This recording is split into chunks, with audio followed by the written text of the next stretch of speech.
Boa noite, internet, o celular, gente, tá aqui, ó, não para de chegar mensagem, porque há poucos minutos, há exatamente poucos minutos, acabou a entrevista, a primeira entrevista da série de entrevistas do Jornal Nacional com os candidatos à presidência da República.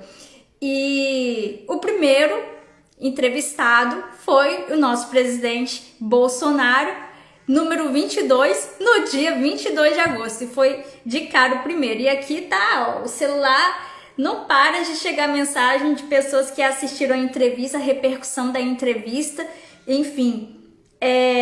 A Globo ali tentou, né, bater no presidente, e o presidente não se desestabilizou, que é muito importante. Se fosse eu ali no lugar dele, com aqueles jornalistas rindo da minha cara, debochando, coisa do tipo, eu acho que eu estaria chorando.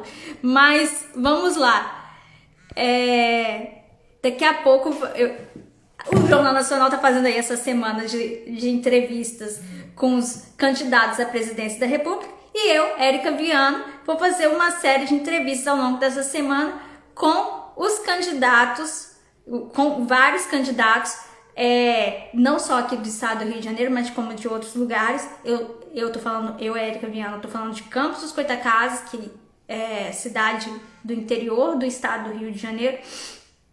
E eu vou mandar aqui a solicitação pro Felipe Nini entrar para começar a fazer a entrevista com ele. Então, assim, o presidente se saiu bem na medida do possível, entendeu? Ele rebateu o que tinha para rebater. E eu vou começar também isso com o Felipe Nini, que é candidato e é apoiador do presidente Bolsonaro. Então, vamos conhecer um candidato a deputado estadual no estado do Rio de Janeiro, Felipe Nini, que também é coordenador do ProArmas, deve estar coordenador licenciado, né, para se candidatar. Mas, vamos lá. Deixa eu pegar as perguntas aqui, eu tô muito emocionada. Essa emoção toda que vamos começar a live. Eu vou pedir para você ir compartilhando com as pessoas que você conhecer essa live. Já tô mandando aqui o aviãozinho. Agora sim. Oi, Felipe, tudo bem? Tudo bom, Érica? Boa noite. Tudo bem depois dessa entrevista? Olha, acho que foi dentro do esperado, né? O posicionamento do editorial do Grupo Globo, né? Eles adotaram uma estratégia de ironia, de deboche. Eu acredito que com a intenção de tirar o presidente Bolsonaro do sério. E nesse aspecto ele foi muito bem. Eu acho que ele manteve a serenidade, ele conseguiu colocar os pensamentos em ordem, falar aquilo que ele tinha para falar. Agora, de qualquer maneira, a entrevista foi conduzida de forma que ela ficasse amarrada, né? Eles não queriam que fosse uma boa entrevista. Né? Gente, esse era o objetivo. Concluir, né, as respostas.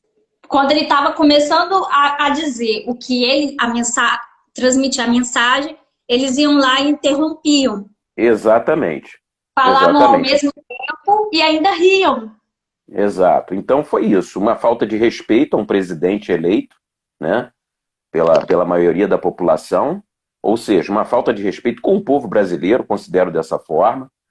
E foi isso, né? Eles tentaram de todas as maneiras tirar o presidente, né, do sério, para que ele, talvez, num rompante, falasse alguma coisa indevida. Não conseguiram, mas, de toda forma, eles interrompiam, né? E foi conduzido de uma maneira que foi muito amarrada a entrevista.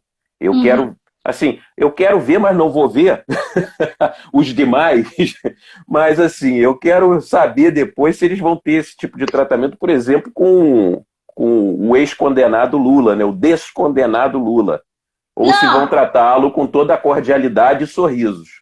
Teve uma coisa que eu observei também, que Bolsonaro deixou claro, colocou no jogo o inimigo dele, que é o PT. Isso. Tanto que ele trouxe o PT para cena, porque o PT, aí o William Bonner falou, não, mas não aconteceu isso. Ele falou, você está mentindo. Então, Uhum. ele fez questão de falar mais de uma vez do PT e se colocar ali como opositor inimigo do PT. Do PT e de todos os partidos de E esquerda. A da gente sabe que na esquerda, ele prática, falou da esquerda. Ele falou a que gente os sabe, partidos de esquerda votaram contra. isso. A gente sabe que na prática eles agem em bloco, né? O PT é o grande expoente disso aí, mas foi o que ele falou. Aliás, a sacada dele ali naquele momento, um pouco antes, foi sensacional, né? Sobre o Centrão. Ele falou: você está me estimulando a ser um ditador? O Bonner ficou sem graça nesse momento. Não sei se você conseguiu reparar isso, mas ali Não, ele deu, votaram ele deu, de tudo, né? Não, é. eu. Mas assim, eu acho que num aspecto geral foi isso, dentro do esperado, né? Eles fizeram de tudo para amarrar a entrevista, foram extremamente debochados e mal educados, interrompiam a todo momento.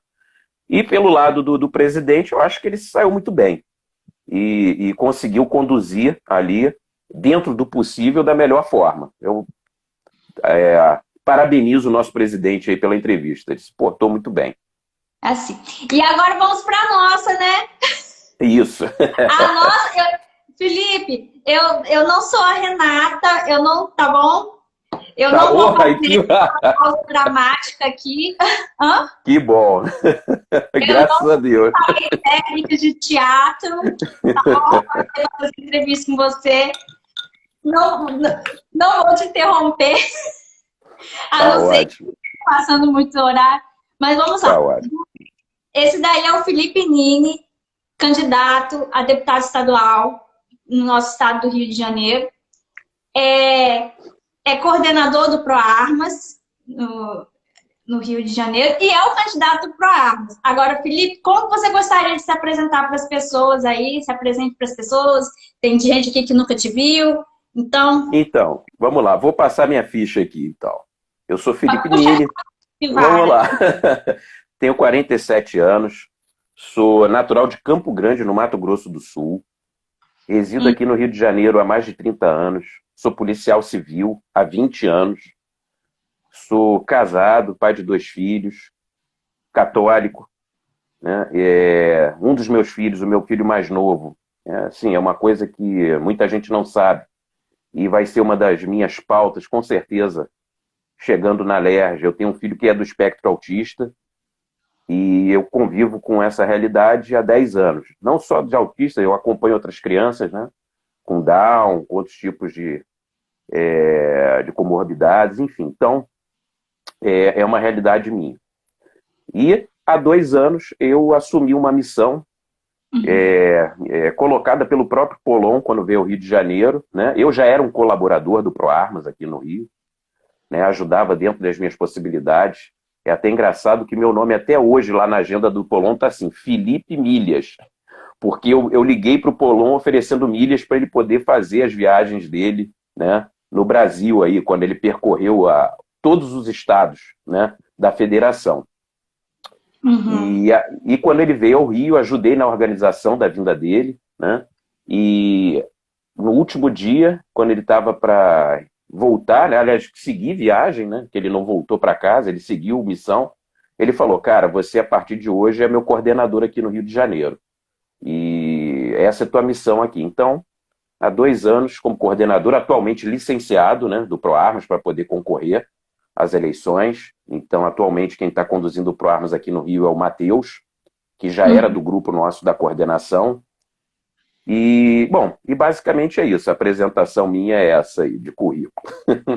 Uhum. E Felipe, você já tinha disputado alguma eleição antes? Não, não, primeira vez. Como eu te falei aqui, né? Entrei para o ProArmas há 2 anos, foi assim, a minha primeira participação efetiva no movimento social, e que é um posicionamento político, apesar de não ser político partidário, mas é um engajamento político, né, na pauta armamentista e da liberdade. E agora é a primeira vez que eu concorro a um cargo público, né, político. Primeira vez. Já é a primeira vez que você concorre, mas você já exerceu ou exerce alguma função pública? Não, eu sou. Pública não, como eu sou policial civil, sou concursado, né? Sim. Isso, como policial civil. Então, sou policial civil há 20 anos aqui no estado do Rio de Janeiro. Fiquei quase 15 anos na CORE, né? Sendo 2 anos na área operacional e o resto desse tempo na área de segurança de autoridades, porque a CORE, para quem não sabe, ela é uma coordenadoria que engloba diversas atividades. Então, você tem a área operacional, você tem o setor de segurança de autoridades, você tem o setor, o SAER, né, que é o aéreo, enfim, você tem lá dentro diversos grupamentos, né, por isso que é uma coordenadoria. E atualmente estou no NSI, que é o Núcleo de Segurança Institucional, fazendo a segurança das autoridades da Secretaria de Polícia Civil, do gabinete, né, do secretário, subsecretário, enfim, chefe de gabinete. Atualmente é a função que eu exerço na polícia. Entendi. Você já contou aí um pouquinho da sua trajetória antes da política, né? Que acabou o ProArmas te fazendo com que você se engajasse mais politicamente, certo? Exato, certo. Então, porque o que acontece, né? A gente dentro do ProArmas, associação, a gente tem várias frentes de atuação, né? O ProArmas, ele é uma entidade, é uma associação baseada em 3 pilares, né? O cultural, o político e o jurídico, né? E o jurídico, né? No cultural, você tem as pautas de informação, né? De fomento de informação, principalmente, porque a questão armamentista ela foi sendo demonizada durante anos, principalmente nos governos de esquerda, mas mesmo antes disso, né? Para quem não sabe, né, a data do evento do ProArmas em Brasília, 9 de julho, não foi escolhida à toa, né? Ela remete à Revolução Constitucionalista de 1932, quando a Polícia Militar de São Paulo se levantou contra os desmandos, né, do Getúlio Vargas, que queria, naquele momento, iniciar ali uma ditadura, rasgando a Constituição, né? E eles se levantaram contra isso. Então, a partir dali, eles foram subjugados e iniciou-se no Brasil uma política de desarmamento civil, né? Então, isso tem essa herança desde a época do Getúlio. Então, a parte cultural é essa, de levar informação, né? Levar a cultura do armamento ao grande público, né? Então, essa é uma questão. A questão de fomento ao esporte também é muito importante. A gente tem um carinho muito especial pelos atiradores esportivos, né? A gente chama, existe uma sigla, né? O CAC, né? Então você tem aí o colecionador, o atirador e o caçador, né? Que são fiscalizados pelo Exército Brasileiro, né? Talvez, isso é até uma coisa que depois eu vou confirmar, mas eu acho que o Brasil é o único país do mundo onde o atirador esportivo é fiscalizado pelo seu exército, né, para você ver a seriedade do negócio. E temos a parte também política de atuação junto a várias entidades e vários órgãos públicos, né? A gente tem uma atuação muito forte junto à Polícia Federal, às polícias, né, estaduais, a PRF.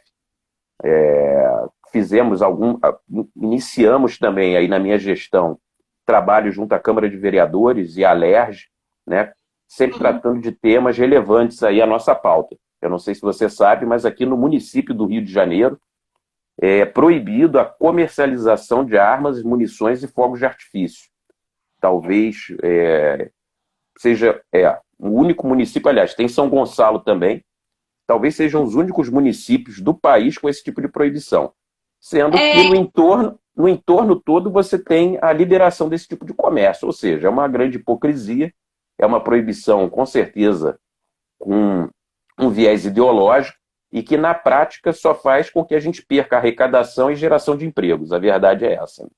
O Wanderson colocou... é o seu número, né? Que o Wanderson colocou aqui. Oi, Wanderson, tudo bem? Então,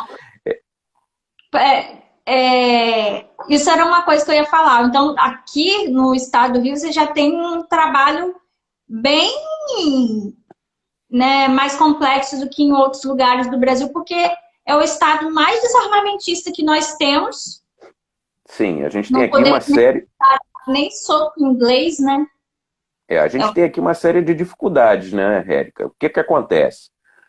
A nível estadual, a gente tem uma proibição, né, na lei estadual da implementação de fábricas de arma de fogo aqui no estado, e isso causou para a gente, a gente acabou perdendo a vinda de uma grande fábrica tcheca, que é a CZ, que queria implementar uma fábrica aqui no estado do Rio de Janeiro, né? Ai, Que geraria aí pelo menos 2.000 empregos diretos e talvez o triplo disso de empregos indiretos, né? Porque ia aquecer a nossa malha de escoação para a América do Sul, né? A malha rodoviária, e utilizar o porto aqui do Rio também, né?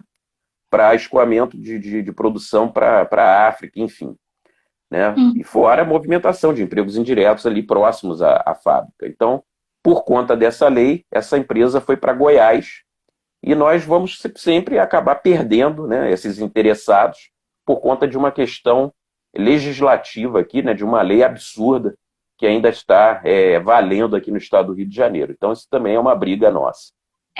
aqui no estado do Rio a gente tem impostos altos, né, para todos, principalmente Exatamente. para esse meio, né, do tiro, das armas, deve ser mais alto ainda. Exato. Não, o que acontece? Você tem aqui a questão também do ICMS, né, no estado do Rio, que é uma outra briga nossa. O ICMS do Rio de Janeiro, ele é o segundo maior do país, perde somente para a Bahia, né? E o que isso também na prática acarreta, né? Que a gente perca essas vendas para outros estados, né? Visto que em outros estados você tem um ICMS menor e, consequentemente, o preço dessas armas e desses insumos, enfim, e nesses estados é bem menor. Então, basta você ir por exemplo, aqui para o Espírito Santo, em que você vai conseguir comprar uma arma por até 4, 5 mil reais, chega até esse valor de diferença, né? Então, você vê, a gente, na verdade, também, mais uma vez, perdendo aí recursos por conta disso. Foi até uma discussão que a gente está tendo, né, dessa briga de uma redução para que a gente possa ficar competitivo, né? E vale lembrar, a gente está num regime ainda de recuperação fiscal, e com esse tipo de incentivo a gente conseguiria atrair mais recursos para o nosso estado, sem dúvida alguma. Sim, e por conta disso, a filiação em clube de tiro também aqui é mais cara do que no Centro-Oeste. Você, em Brasília, que é uma cidade que é a capital do país e que geralmente as pessoas falam que o custo de vida é alto em Brasília, é mais em conta você atirar lá do que aqui. Sim, então, acaba ficando mais barato, sim, sem dúvida, por lá, causa dos insumos. se não me engano, eu já vi, eu fiz um pouquinho da oficina de argumentação do Benê Barbosa, e ele fala que Brasília é uma das cidades onde tem mais armas por habitantes, e é uma cidade que não é, enfim, não é violenta como o Rio de Janeiro, né? Então a gente vê...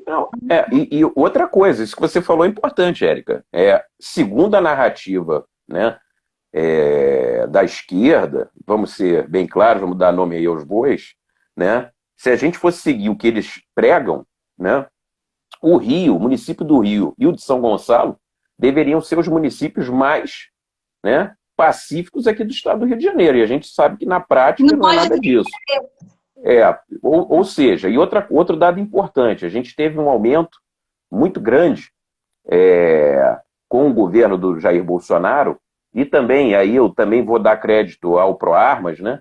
Quando a gente trabalha na questão cultural de informação, porque muita gente nem sabia que podia ir a um clube atirar, né? Mesmo sem ter CR, mesmo sem ter a posse, né, pelo Sinarme. Basta que você não tenha antecedentes criminais, que você pode ir a um clube praticar, né, acompanhado, lógico, é um ambiente controlado, sempre acompanhado de um instrutor, onde você vai ter, obviamente, antes a instrução de regras de segurança. As pessoas não sabem disso, né? E a gente teve não tem esse tipo de informação. A gente teve um aumento significativo, né, no comércio de armas de fogo, no número de CACs. Nós hoje somos mais de 700 mil CACs, né? Eu acho que esse número com o Bolsonaro praticamente dobrou. E o que a gente vê na prática é que não houve um aumento exponencial da violência, pelo contrário, né? Segundo dados aí de estatísticos de homicídios, né? Nós estamos, no ano de 2021, foi a menor taxa em 15 anos. Ou seja, aquela correlação de maior número de armas de fogo na mão do cidadão, né? Porque a gente não está falando aqui de vagabundo, porque a arma na mão de vagabundo eu não vejo a esquerda reclamar, né? Eles reclamam da arma na mão do cidadão de bem. E a gente não teve... Não é arma, é guarda-chuva. Né? Guarda-chuva, pois é. E a gente não viu esse aumento, essa escalada da violência, né? Muito pelo contrário. Então, essa antiga correlação que eles sempre fizeram de quanto mais armas, maior a violência, caiu por terra. Uhum. Eu vi que... Deixa eu ver se o Marcos está aqui ainda. Marcos, eu vi que ele entrou, saiu. Eu ia mandar um recado para ele. Então, eu queria saber, já sei que a sua, uma das dentro das suas bandeiras, uma das bandeiras é a bandeira pró-armas. Eu quero saber quais são as suas outras bandeiras para o seu mandato. Então, assim, ainda dentro da questão do pró-armas, né? Nós temos lá um lema que foi, na verdade, o que me chamou a atenção para o pró-armas, né? Foi que não é sobre armas, é sobre liberdade. E de fato, no fundo, é isso que é o importante, né? Essa mensagem de que você, como indivíduo, você não deve se dobrar sempre ao Estado, né? Porque, normalmente, né, a gente é subjugado, né? Ou você abrir mão de uma segurança sua, da sua vida, da sua família, do seu patrimônio, e delegar isso a terceiros, ao Estado, no caso. Eu, como policial, posso atestar aqui, seria até uma covardia você cobrar isso da polícia, um ente onipresente. Não existe. Quando você precisar, se você não tiver os meios de se defender, você não vai conseguir, né? Então, essa questão da liberdade, de uma menor intervenção do Estado na vida do indivíduo, foi o que me chamou muito a atenção para o pró-armas. E é isso que eu quero também levar para a LERJ. Trabalhar para que, primeiro, fiscalizar a aplicação devida dos recursos que nós, né, como cidadãos, entregamos para o Estado gerir. E, normalmente, o Estado não é um bom gestor de recursos, né? O Estado ele não gera riqueza, né? O indivíduo, as pessoas geram riquezas, nós entregamos parte dessa riqueza para o Estado gerir e o nosso retorno é muito baixo. Seja em uma má prestação de serviços ou até em desvios, como a gente sempre vê, que, aliás, infelizmente, estamos acostumados aqui no Estado do Rio de Janeiro com o mau uso, né, da verba pública. Então, essa também é uma função de um deputado, é fiscalizar, né? Isso é um trabalho que eu quero fazer lá. Outra coisa, né, é essa questão de menores intervenções estatais também na questão do imposto, como falei, do ICMS em relação à arma de fogo, mas não só arma de fogo, né? Outras questões, por que um ICMS tão alto aqui no Rio de Janeiro? Né? É interessante você falar isso, que eu até falei na última live e é um feedback que a gente teve de 2018 para cá. Muitas pessoas, às vezes no meio conservador, no meio da direita, se colocam como monotemáticas. Então, fui eleita por essa causa, só luto por essa causa, mas representa um todo, né? Representa todo um estado. No caso, na LERJ, você representa todos os municípios do estado do Rio de Janeiro, com todas as demandas que vieram colocar para você, né? Então, por isso que Érica, assim, eu acho até que se o candidato ele não consegue, é até uma falta de inteligência, porque assim, ninguém é unifacetado, né? Você como cidadão, como ser vivente, você tem diversas demandas e diversas questões, né? Então, assim, óbvio que a minha pauta principal é a questão do armamento e da questão da liberdade. Isso daí você não tenha dúvida. Agora, eu, por exemplo, também sou policial civil, sei das questões que afetam a minha instituição, né, que é fundamental, né? E aqui eu quero também fazer uma ressalva, né, porque muitas pessoas colocam a culpa, né, ou a solução do problema da violência na polícia. E não é isso. A polícia, obviamente, não pode se recusar ou se refutar, se esquivar de fazer o seu papel, né? A polícia tem que cumprir o seu papel, tem que estar presente quando demandada, tem que atuar, tem que investigar, tem que fazer o policiamento ostensivo, mas a solução para o problema da violência no estado do Rio de Janeiro vai muito além da questão policial, né? Mas é óbvio que se a gente tiver uma polícia valorizada, né, bem preparada e principalmente estimulada, a coisa começa a mudar de figura, né? A gente enfrenta assim uma crise institucional, vou falar aqui pela Polícia Civil, da qual faço parte, né, onde os policiais eles estão desestimulados, né, por uma série de questões. A questão da salarial talvez seja até a menor delas, mas de suporte em outras áreas. Eu não sei se você sabe, mas o policial civil ele não tem um hospital próprio, como a PM tem. Né? Você tem que usar o seu dinheiro para ter um plano de saúde. Se você não tiver um plano de saúde, você vai para um hospital público. Né? Você não tem nenhum tipo de benesse, você não tem um plano de cargos e salários decente, você não tem um estímulo para que as promoções... Aliás, é uma questão também importante, a questão das promoções dentro da Polícia Civil tem que ser revistas, tem que ser por mérito, né? E tempo, ou seja, você tem que estar sendo estimulado a se qualificar para poder progredir na carreira, isso hoje não existe. Então, assim, é um trabalho que eu tenho em mente fazer para melhorar essas condições das instituições policiais, né? Outra questão, como eu já comentei aqui, a questão do tratamento e da recepção das pessoas e das famílias, né? Principalmente com necessidades especiais, né? Todo o tratamento do meu filho foi feito na rede pública, então eu sei bem do que eu estou falando. Eu tive recentemente numa reunião na OAB com a comissão dos familiares e pessoas com autismo, né? E foi uma palestra muito interessante, muito enriquecedora, onde as advogadas e os advogados presentes passaram ali muitas situações e muitas orientações. Mas, ao final, até fui falar com a coordenadora que a gente dá os parabéns, mas ali eles estavam passando a visão só de uma parcela da população, porque eles só falaram ali em pessoas que se tratavam através de plano de saúde privado, né? E a outra parcela que tem que recorrer, por exemplo, ao sistema público, como o meu filho se tratou desde pequeno no município, né? Essa parcela não pode ser esquecida, né? Então a gente tem que também tá trabalhando para que essa parcela seja atendida da melhor forma possível. Então também é uma questão que me afeta também, né? E que eu tenho certeza que vou poder avançar muito e trabalhar dentro disso daí.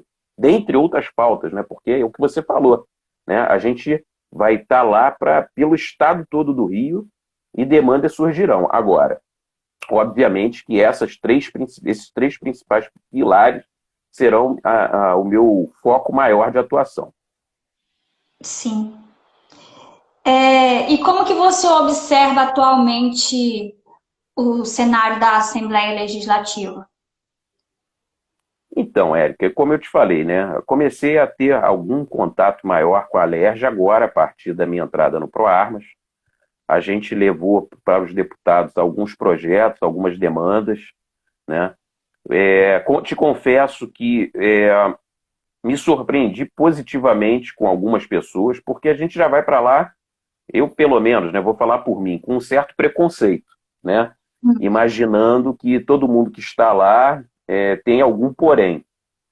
E, na verdade, encontrei algumas pessoas muito, muito parceiras, muito sérias, e que colocaram o gabinete à nossa disposição para a gente entrar com as minutas de projeto, entendeu? Então, assim, alguns são candidatos à reeleição, mas eu não vejo como adversários, entendeu? Eu acho que a gente o nosso papel é esse, é colocar lá quanto mais pessoas de bem no fato que eu digo assim, não, e aplicadas e vocacionadas, né?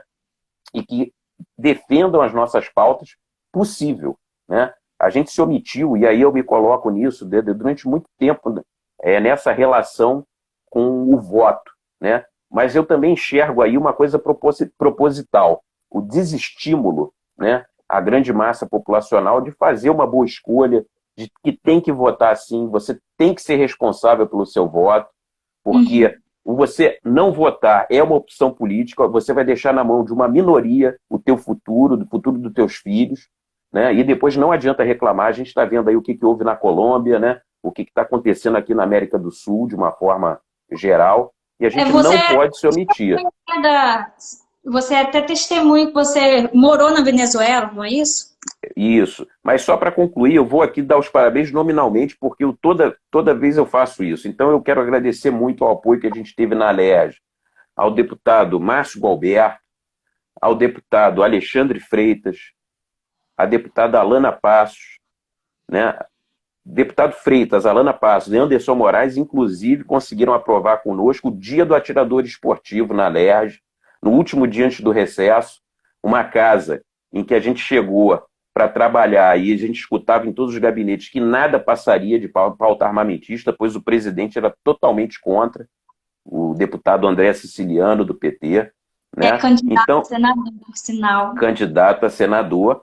E mesmo assim nós conseguimos aprovar isso dentro do nosso trabalho da pauta cultural, né? Porque era uma data, era uma questão que estava sendo esquecida, porque 3, né? De agosto é a data. Porque foram as primeiras medalhas olímpicas conquistadas pelo Brasil, não foram no futebol, não foram no remo, foram no tiro esportivo. Pois é. Então a gente ganhou prata, ouro e bronze nessa Olimpíada. Brasil todas é o no país tiro. do futebol.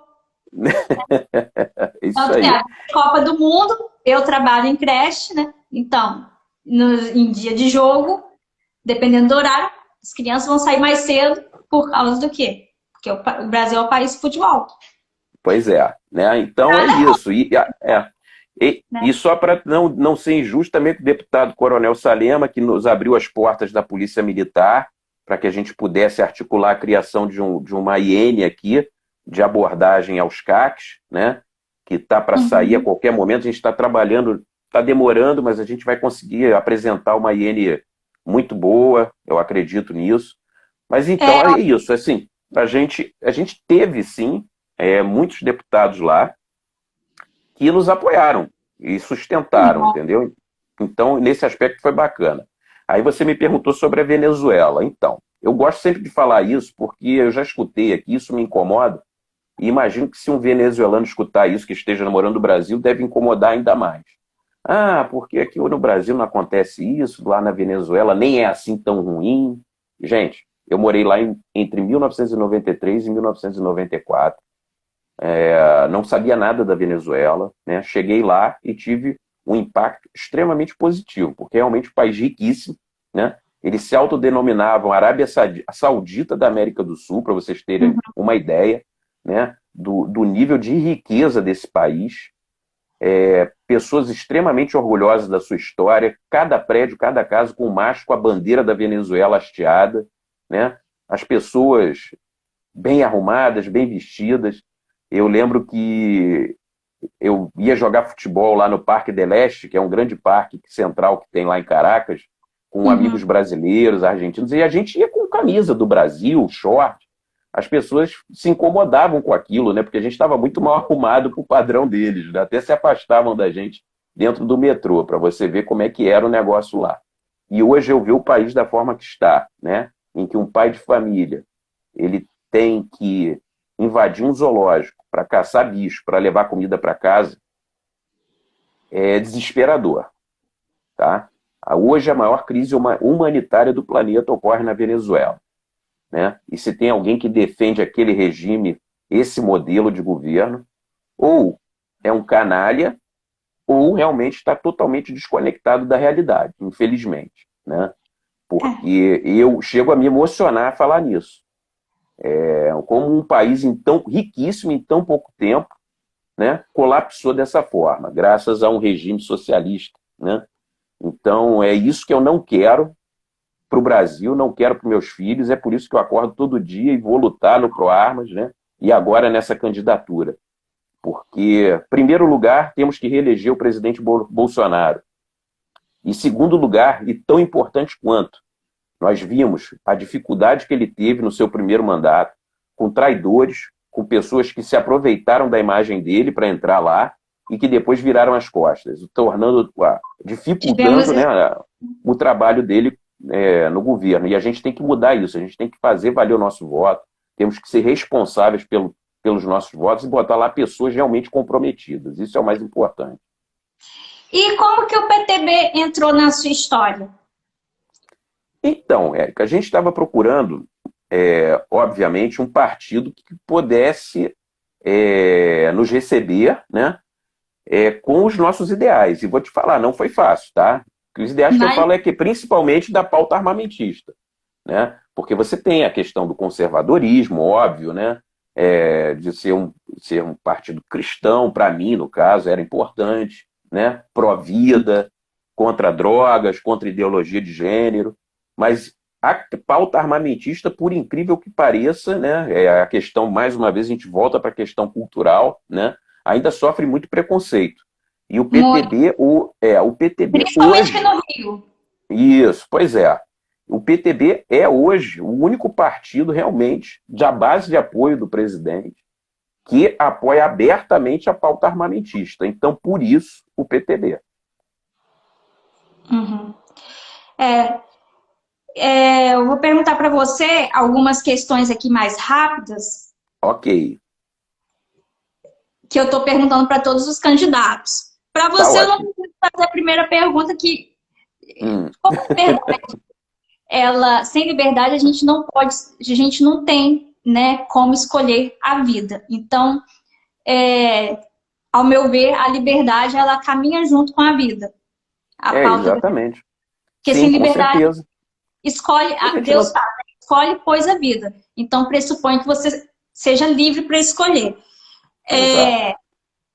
Então, uma das minhas primeiras perguntas, geralmente, é se a pessoa, o que pensa a respeito do Estatuto do Desarmamento, se tem, você, claro eu quero falar rapidamente sobre isso. Olha só, aí também temos um exemplo aí, claro, do que a gente enfrenta aqui no Brasil, Érica.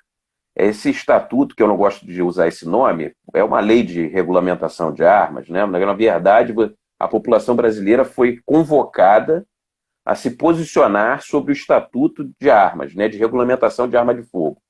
E havia lá um artigo que foi colocado em referenda se a população brasileira queria a continuidade ou não da venda de armas de fogo, do comércio de armas de fogo no Brasil, né?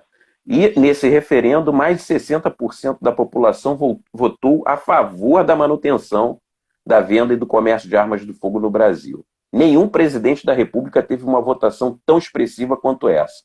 E nós nunca tivemos os nossos direitos plenamente respeitados em relação a essa lei. Pelo contrário, a gente só viu o aumento da burocracia, o aumento da dificuldade de acesso à arma de fogo, e é isso, um desrespeito àquilo que foi consultado, né? Então, é o que eu tenho a dizer. Eu acredito muito que no novo governo aí do presidente Jair Bolsonaro a gente vai avançar muito nessa questão, em forma de lei, porque hoje a gente tem uma questão toda baseada em decretos, que gera uma instabilidade, uma insegurança jurídica muito grande, né? E basta uma assinatura para derrubar tudo isso e a gente voltar a estaca zero. Então, mais um motivo da importância da reeleição do presidente Bolsonaro. Eu vou fazer uma observação. Aqui no estado do Rio de Janeiro, nós temos, além do Estatuto de Desarmamento em relação às armas de fogo, nós temos aí uma lei que foi posta por um deputado estadual da minha cidade, Pudim, que o Benê Barbosa até fala que Pudim não gosta de faca, né? Que criou, né, a lei, assim, no caso do desarmamento, até mesmo das armas brancas aqui no estado do Rio de Janeiro. Então, aqui a gente não pode portar nem armas brancas, só facas com até 4 centímetros, se não me engano, 4 ou 6 centímetros de comprimento. Então, foi um deputado de Campos que fez isso por causa de um assalto em algum ônibus, né? Algum assalto que teve em que o malfeitor usou uma faca e quis proibir todo mundo. Aí o pesão que segurou, deu uma ponderada na lei, porque a lei era irrestrita. Era qualquer tipo. Então, até cozinheiro não poderia faltar. O engraçado desse tipo de lei, Eric, é o seguinte: você sempre vai favorecer o infrator. Porque o cara que ele não respeita a lei, você acha que ele vai respeitar essa lei da faca, por exemplo? E você, para se defender, vai usar o quê? Você que respeita a lei, você não vai usar.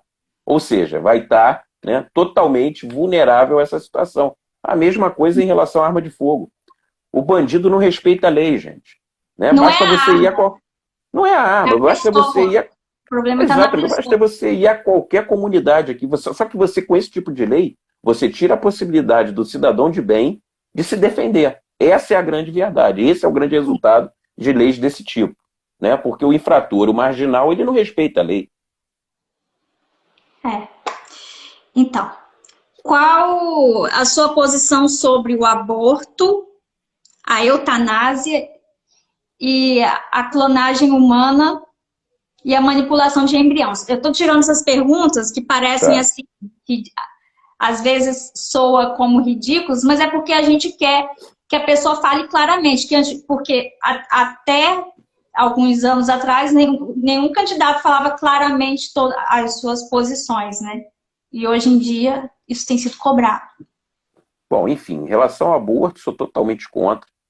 Como falei, sou católico, então não há nem como, dentro da minha crença, né, religiosa, ser a favor do aborto. É uma questão até que me causa um certo espanto conversar com alguns amigos católicos ou cristãos de uma forma mais ampla, que defendem não essa pauta abertamente, mas que defendem partidos ou políticos que apoiam isso aí.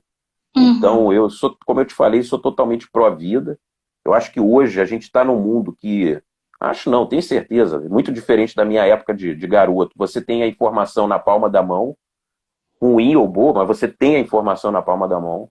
Você, né, tem as formas de você, né, agir para, né, não chegar ao ponto de se tocar sequer nessa questão do aborto. Então, assim, para mim é algo inadmissível, né? Não vejo como você ter uma política pró-aborto. E o que de bom isso vai trazer para a sociedade, né? Porque a gente tem que pensar nesse aspecto também, né? Então, eu acho que a gente tem que trabalhar na informação, a gente tem que trabalhar, né, com as crianças ou principalmente com os adolescentes, né, que vão ter um entendimento melhor sobre isso daí com informação. Agora, defender aborto de forma alguma, né? Você falou de clonagem, isso é algo que eu acho muito preocupante, entendeu? Eu não sei qual é o limite disso daí, então como é que a gente vai, né, colocar limites numa questão de clonagem? Então, São assim... perguntas do questionário católico, que essas perguntas que eu falo. Uhum. Então, assim, para mim também é algo muito dúbio. Assim, eu confesso que estou com pouca informação a respeito, né? Mas eu acho que a gente tem que ter, sim, um controle sobre isso daí, para que se utilizaria isso, principalmente, né, que a gente está falando de seres humanos, né? Então, qual é o objetivo disso daí, né? Alguém aqui está falando que é a favor de clonar o Bolsonaro. Essa clona... Ó, o Putin ficou com uma amostra lá do material genético dele. Quem sabe? Sua posição sobre a liberação das drogas. Contra. Olha só. Da Vamos lá. promoção da prostituição, que tem gente que também coloca isso aí. Bom, vamos lá. Cara, drogas droga é uma coisa que eu combato pelo menos há 20 anos, de forma profissional, né?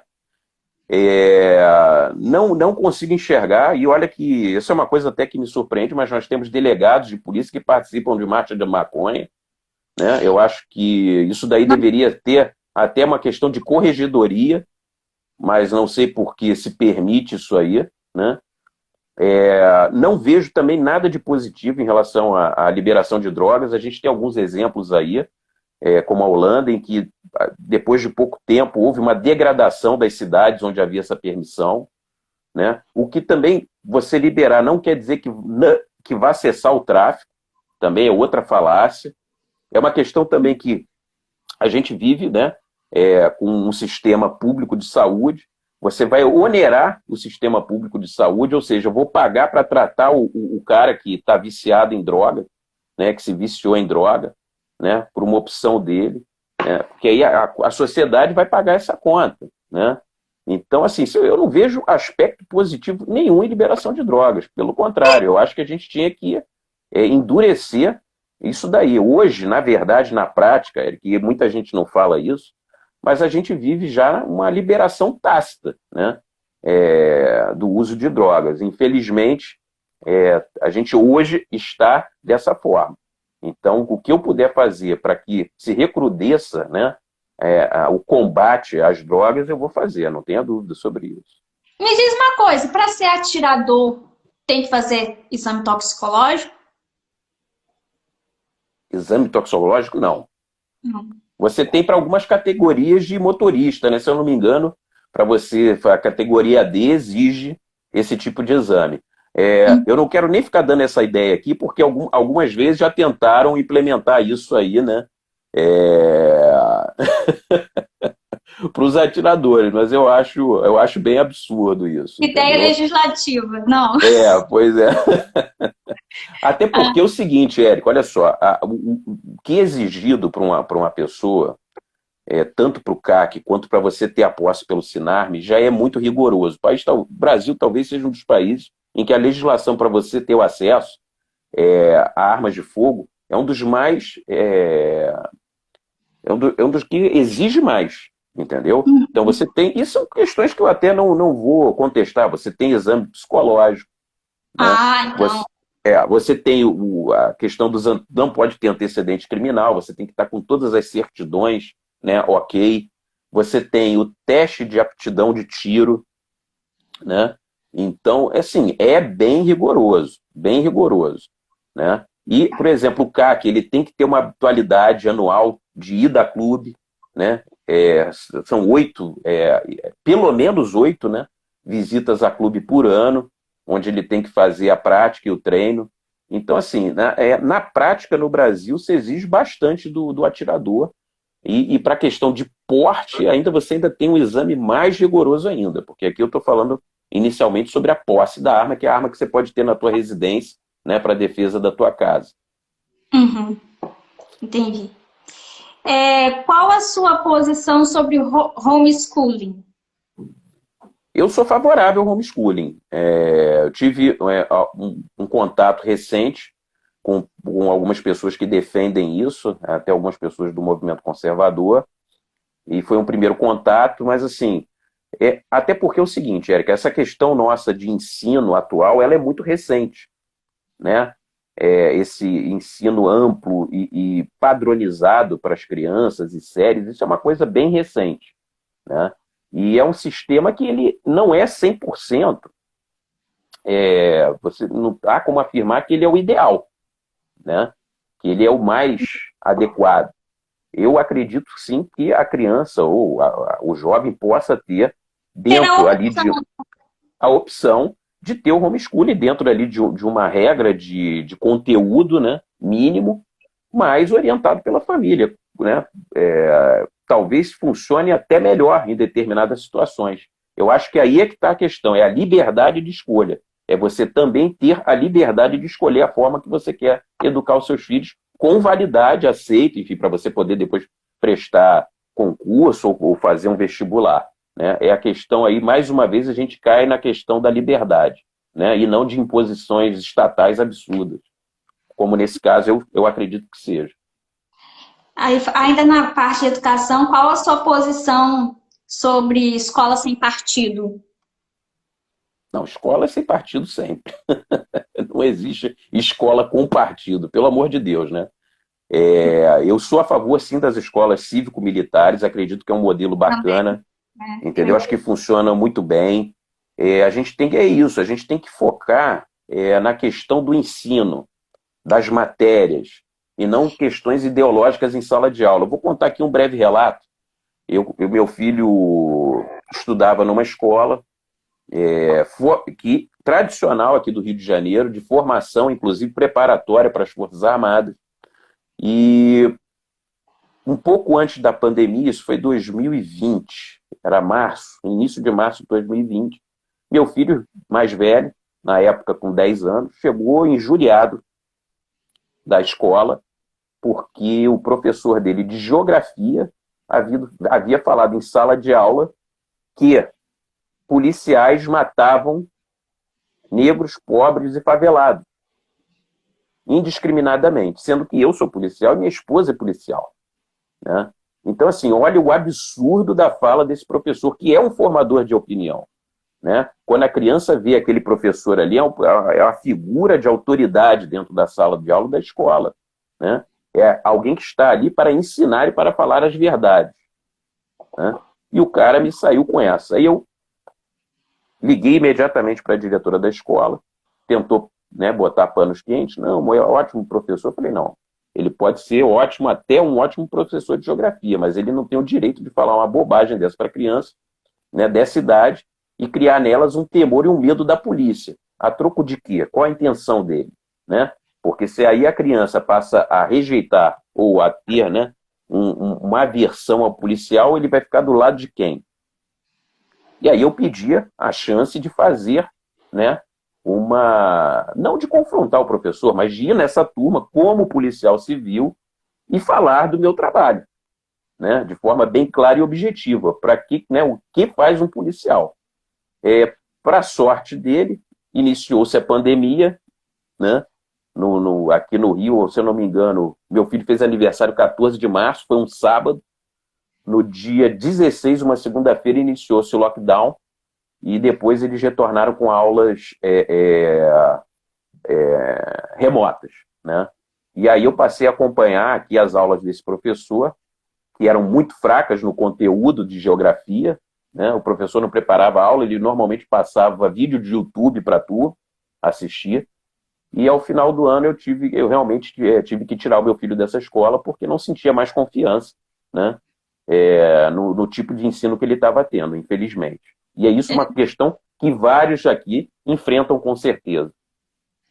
Só sabia militar, não sabia ensinar geografia. Exatamente. Então é por isso que eu sou totalmente contra escolas com partido, né, e sou extremamente a favor da escola cívico-militar, que vai passar o conteúdo que deve ser passado e, né, retornar aquilo que a gente foi perdendo ao longo dos anos e agora também com o Bolsonaro a gente voltou a ter, que é o orgulho do nosso país, o orgulho de ser brasileiro, de ter a nossa bandeira. Até isso quiseram tirar da gente agora, né, que é o outro absurdo. Né? Pois é, então é isso. Qual a sua posição sobre a contagem pública dos votos?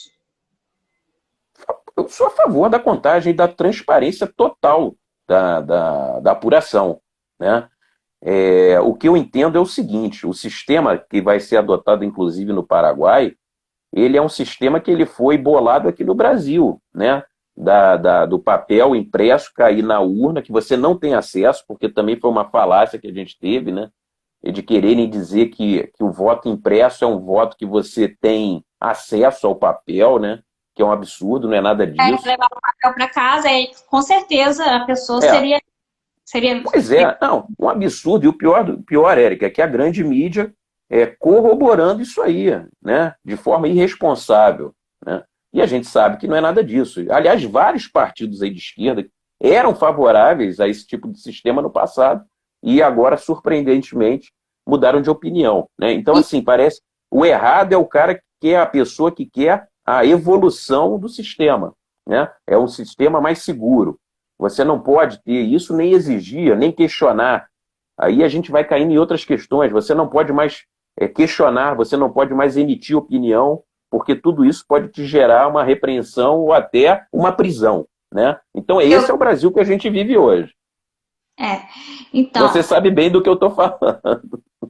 Aqui no estado do Rio, aqui no estado do Rio, o desembargador, o presidente do TRE, diz que quem, né, no dia da votação, se digitar um número e causar tumulto, bom, pelo menos ele usou esse verbo, causar tumulto, porque digitou um número, alegando que digitou um número e apareceu outro candidato, vai ser preso em flagrante. Né? Pois é, Érico, olha só que outro absurdo.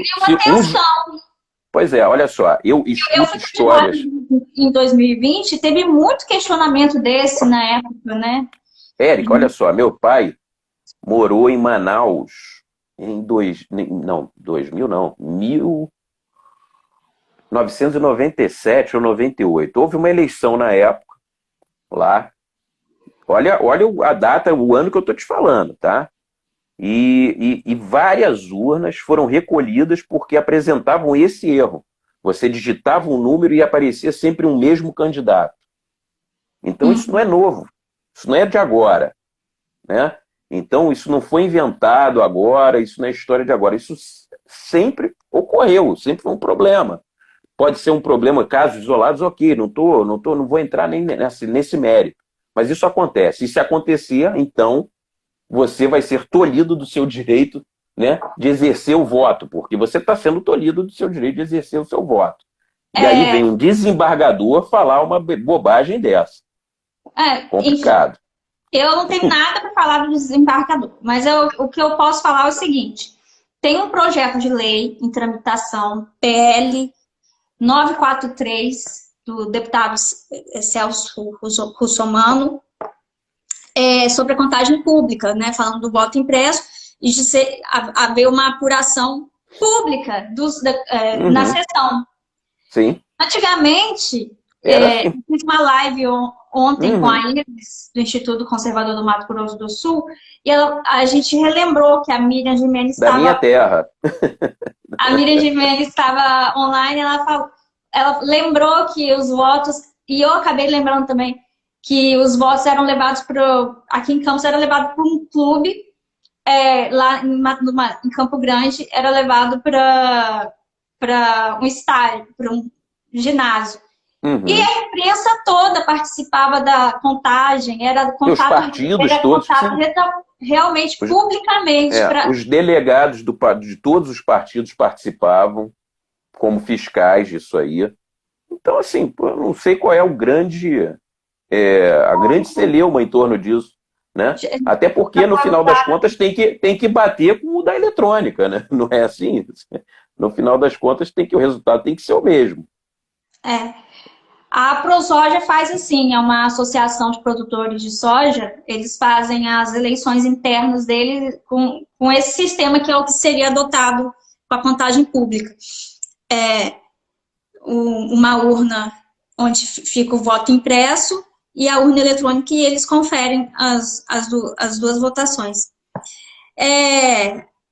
Qual a sua posição sobre o ativismo judicial? Você acha que tem muito ativismo judicial aqui no estado? No Brasil a gente sabe que tem, mas aqui no estado do Rio de Janeiro, você percebe isso de alguma forma? Bom, Érica, eu vou, assim, não é que eu vou ficar em cima do muro, não, mas vamos lá. Eu sou oriundo da cadeira de Direito, eu fiz Direito na UFRJ, né, Faculdade Nacional de Direito. Caco tem uma história, né, dentro da militância de esquerda, fortíssima, né? Eu vivi isso lá. E hoje o que eu observo é que há um aparelhamento em todas as faculdades, todas as universidades, sejam elas públicas ou privadas. E esses estudantes de direito, esses bacharéis em direito, vão ocupar cargos no judiciário, né, no Ministério Público, na Polícia Federal, na Polícia Civil, serão advogados. E essa é a nossa realidade, né? Dentro da área penal são garantistas, né, defendem muito o lado do vagabundo, e a gente tem essa galera nesses lugares, Érica. Então, assim, seria inocente da nossa parte achar que não haveria ativismo judicial, né, em algum local. A gente tem dentro da polícia, a gente tem vou falar aqui principalmente, que muitos desarmamentistas, infelizmente, né? A gente tem... Esse é mais os problemas que quem quer atirar no Rio de Janeiro tem. Exato. A gente tem no judiciário, né, o pessoal com viés de esquerda. Dentro do Ministério Público, que seria o órgão acusador, nós temos os garantistas. Então, chega a ser desesperador essa constatação. Mas é por isso que a gente tem que mudar esse país. A gente tem que começar a mudar essa mentalidade, a desaparelhar essas instituições, porque só aí, verdadeiramente, a gente vai deixar de ter tanto ativismo judicial quanto os demais, né? Mas a gente hoje ainda enfrenta um cenário muito complicado. Como deputado estadual, você vai fiscalizar o governador, né? Dentre as suas funções, projetos de lei. E mesclando isso com a questão do ativismo judicial, em alguns outros lugares do Brasil, as pessoas têm a seguinte dúvida. O problema do Rio de Janeiro é que elege muito político ruim para o governo do estado, ou é o judiciário do Rio de Janeiro que é bom demais e prende todos? Bom, vamos lá. Eu lembro, vamos lá, eu tô com 47 anos, a eleição. Bom, aí eu estava no Rio em 82, 81, 82. É a primeira eleição que eu lembro de fato, né? Onde o Brizola era o candidato do PDT e o Moreira Franco era o candidato do PDS, né? Ganhou o Leonel Brizola. Aí a gente começou a nossa derrocada de fato. Foi com ele que começou, inclusive, essa história de que polícia não pode entrar em comunidade, né? Isso não é de agora, isso já existiu aqui no Rio de Janeiro, né? E aí depois ele, né, tivemos o Moreira preso. Foi preso, né? Aí tivemos... Me ajuda, deixa eu ver se eu consigo lembrar. Acho que a gente teve o Marcelo Alencar. Bom, vamos para os mais recentes, né? Aí, quem não morreu? Quem não morreu foi preso. Então, assim, Érica... O Isso não foi, eu acho que porque ele pegou um habeas corpus preventivo. Ele chegou a ser conduzido. Ele chegou a ser conduzido, né? Mas eu acho que não ficou preso, mas foi conduzido. Então, assim, a gente aqui tem um problema grave, né, nesse sentido, né? Eu tenho alguns colegas de Brasília que perguntam, nossa, o judiciário no Rio de Janeiro deve ser muito bom, porque nos outros estados não prende ninguém. Complicado, né? Aqui eu acho que o pessoal perde um pouco mais a linha, só pode ser, porque não tem nem como disfarçar, né? A gente teve todo esse povo todo aí preso. A gente tem que analisar isso, a gente tem que analisar isso a fundo, porque... Olha, chega a ser uma vergonha, né, para o carioca, isso aí. É o do Rio de Janeiro que é o melhor do Brasil? Eu acho. Ou são os governadores que são os piores? Complicado. Eu estava conversando agora, recentemente, né, até num dos grupos do ProArmas, que assim, a gente acaba sempre aqui no Rio de Janeiro, infelizmente, tendo que escolher o menos pior. Quando a gente parte dessa premissa, a coisa já não vai bem, né? Então é mais ou menos por aí. É sempre o menos pior, né? Nunca é aquele cara que você, não, esse cara vai fazer a diferença, vai ser bom. Talvez o último aí que a gente tenha votado sem saber, né? E depois quebramos a cara, foi o próprio Witzel, né? Que quer voltar, né? Quer voltar. Espero que a população não cometa esse erro. Até porque é o seguinte, isso é importante também. Eu tenho escutado muito isso e é uma grande verdade. A gente tem que tratar o político como um prestador de serviço, né? Você tem o telefone lá do seu pintor, do cara que conserta o teu ar-condicionado, e você chama, e se ele trabalha bem, você vai retornar a chamá-lo. Se ele não trabalha bem, você vai escolher outro. A mesma coisa é o político, gente, né? Eu vejo, inclusive, o nosso atual prefeito, pelo amor de Deus, né? Depois de tudo que aconteceu, o cara conseguir se reeleger. Então é isso que eu digo, a gente não pode se omitir. Né? A gente tem que fazer valer o nosso voto. O Rio de Janeiro tem um histórico de abstenção forte. Pois é, e por isso essas coisas acontecem. A gente não pode. O cara não fez o que prometeu, ou o que deveria ser feito. Em 4 anos você demite dele e bota outro. Vamos renovar, vamos mexer. Mas assim, não é só o carioca, não. Acho que o brasileiro, como eu falei, eu acho que também é uma coisa que não é por acaso.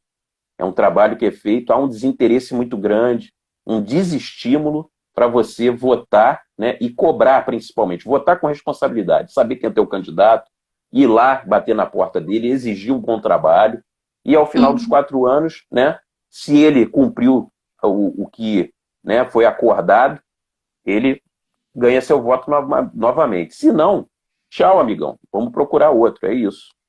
Sim. Agora eu quero saber de você está apoiando algum candidato a governador?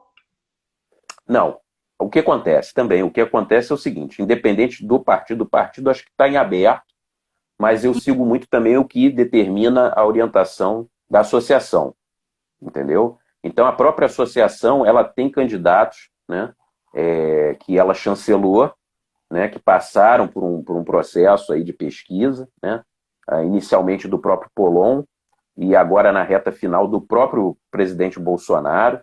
Então, a gente está fechado com essas indicações.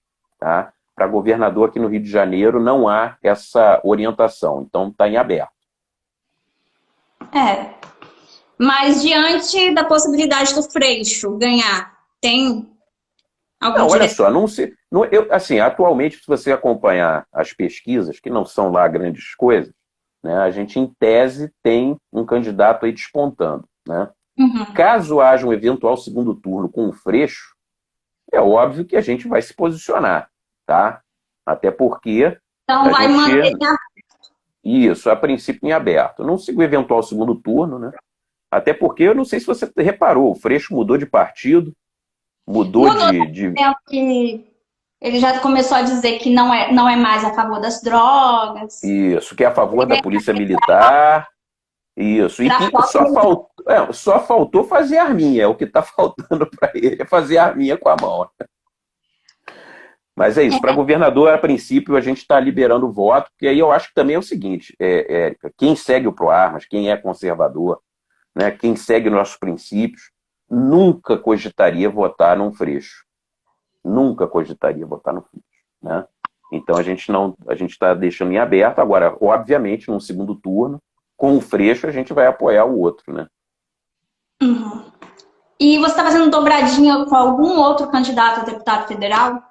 Nós temos, então, aí, novamente, né, o ProArmas, ele chancelou 2 candidatos a federal aqui no Rio de Janeiro e um candidato a senador, tá?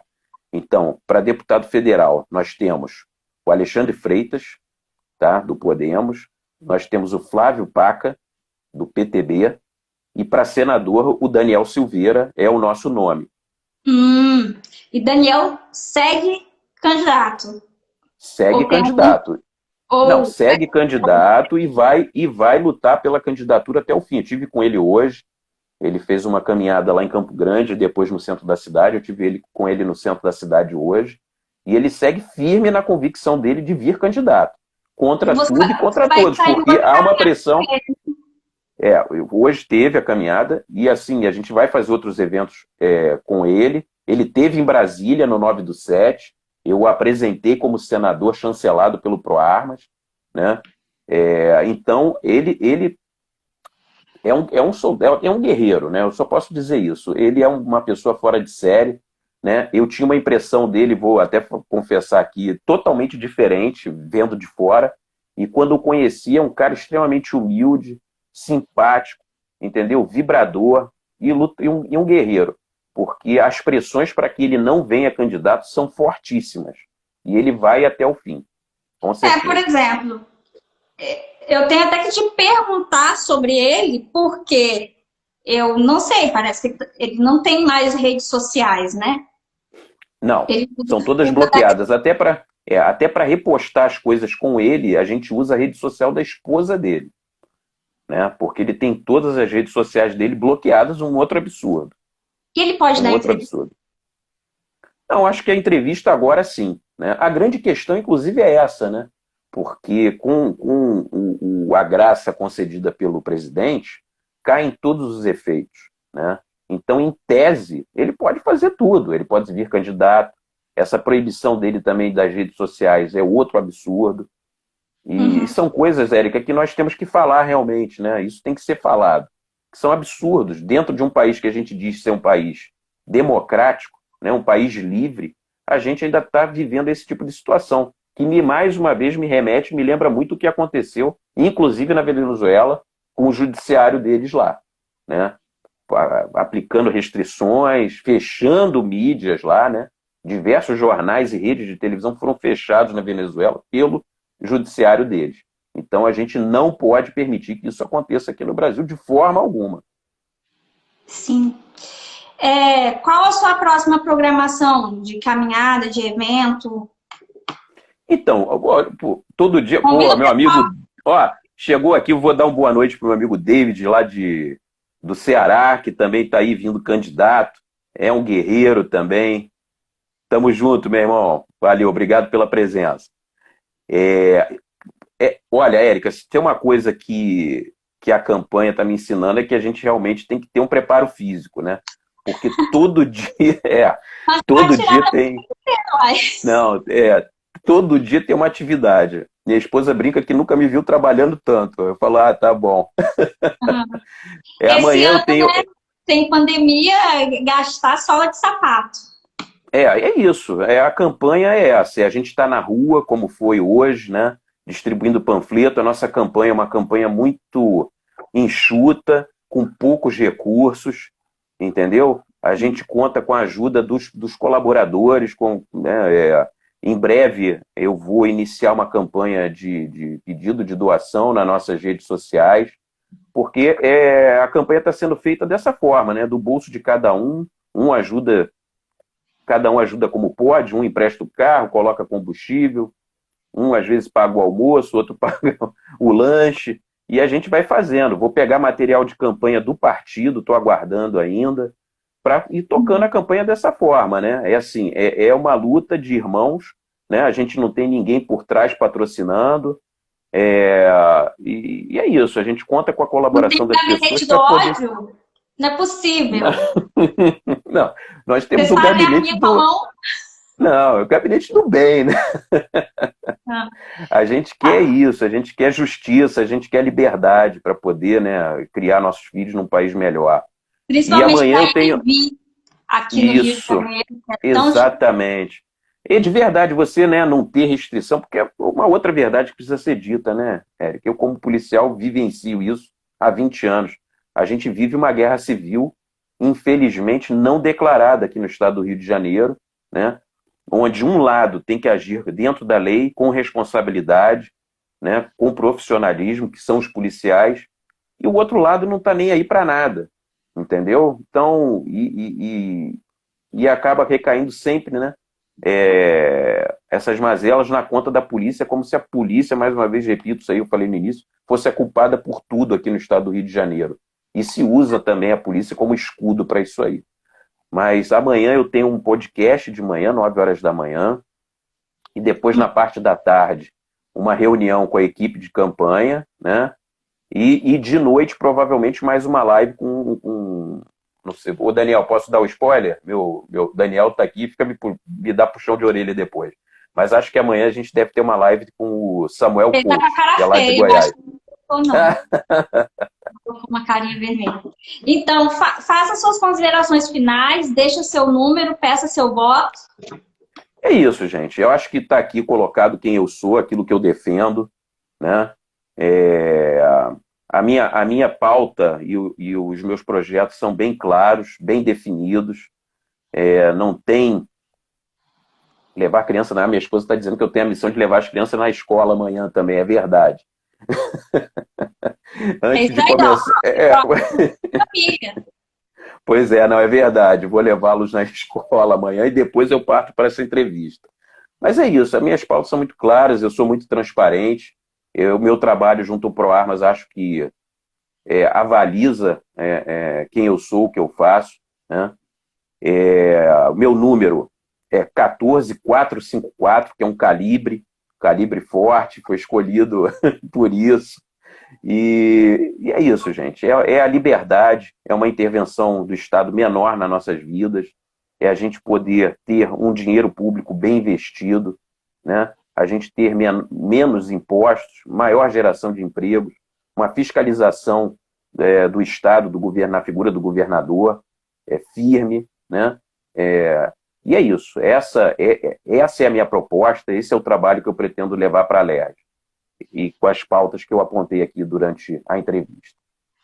E te agradecer pela oportunidade e pelo espaço, Érico. Muito obrigado. Eu que agradeço. Eu gostei muito da sua proposta sobre essa questão da lei, né, que impediu de vir uma fábrica para cá. Quando eu quis ser vereadora aqui em Campos, eu tinha falado sobre atrair indústria também, que enfim, as Isso é muito pessoas importante. também, que é um público muito seleto, né? O público armamentista é um público muito seleto e que tem um grande potencial. E você não é monotemático, como eu falei, né? Tá aí, não sua pauta não é só arma por arma, é sobre liberdade. E fala aí seu número de novo. 14454. Tá bom. Valeu, Obrigada. Érica. Muito obrigado. Uma boa noite a todos. Agradeço a presença de quem está aqui. Valeu, David. Eu agradeço. Valeu, Daniel. Obrigado a todos vocês. Obrigada pelo convite.